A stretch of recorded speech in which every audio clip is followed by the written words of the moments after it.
पश्चिम बंगाल में जो हो रही हिंसा उसके ऊपर क्या कहना चाहेंगे महाराज जी आप, और इसके बारे में आपसे क्या बात हुई और इसका निर्णय क्या निकल के आएगा? ऐसा है कि हमसे थोड़ा समय मांगा गया है, तो वहाँ विधिक कार्रवाई जो है करने के लिए मुझे आश्वासन मिला है कि संविधान की रक्षा हर संभव में की जाएगी और वहाँ जांच की जा रही है। जो लोग जो है इस तरह से अनलीगल असंवैधानिक कदम उठाए हैं, तो हमने जो है तो 2 अक्टूबर 2021 तक के लिए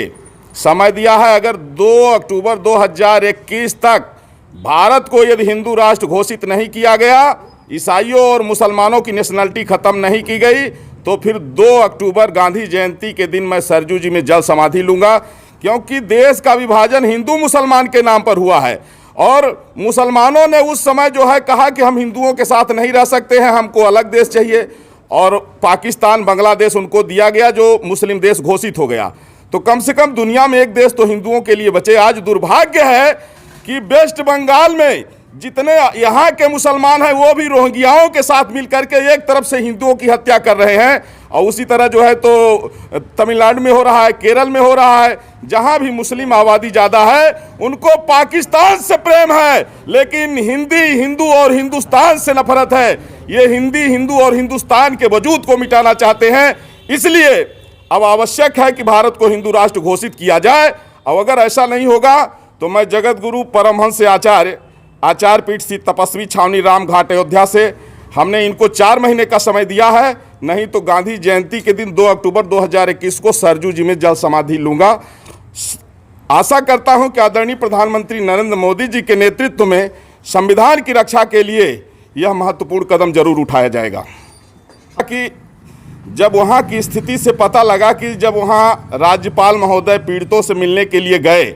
तो जिस तरह से वहां के मुस्लिम समुदाय ने, रोहिंग्याओं ने उनके साथ में जो बदसलूकी किया, इससे ये पता लग रहा है कि अब पूरे देश में मुसलमानों की नागरिकता समाप्त होनी चाहिए, भारत हिंदू राष्ट्र घोषित होना चाहिए। नहीं तो 13 बार भारत के बंटवारा हो चुका है और अब स्थिति में भारत नहीं है कि फिर से ये बंटवारा झेल सके। तो इसलिए राष्ट्र की एकता और अखंडता के लिए चाहे जान चले जाए, लेकिन मुसलमानों की नागरिकता समाप्त होनी चाहिए, भारत हिंदू राष्ट्र घोषित होना चाहिए, और इसके लिए हमने 4 महीने का समय दिया है। महाराज जी, अगर